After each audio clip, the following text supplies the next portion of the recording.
Hello guys and welcome back to the channel, where today guys I'll be showing you how to change images in Jimdo website.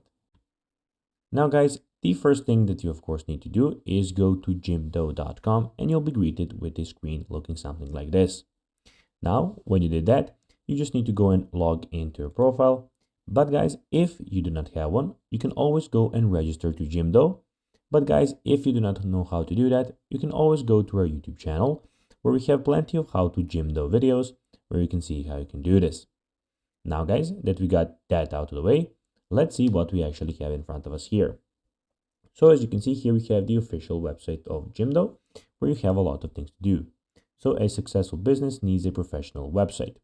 Here guys, on the left, you have your you have some website builders, useful tools for your website and your for your industry, something that you can do, so portfolio, coaches, etc.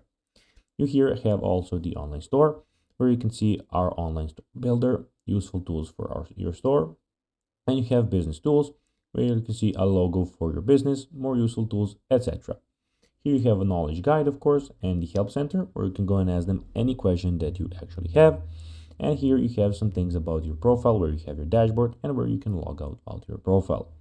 When you make your website, it will look something like this, guys. Now guys, let's see how you can actually go and change images in Jimdo website. Well, it's pretty simple. You just need to go and click on, when you're here, you just need to click on the plus button, and here you can go and have all the images that you can go and change from. So guys, that will be everything for this video. I hope that you found this video informative. If you did guys, don't forget to like this video, share it, subscribe to the channel and put the notifications on. And guys, as always, I'll be seeing you in the next video. Bye guys.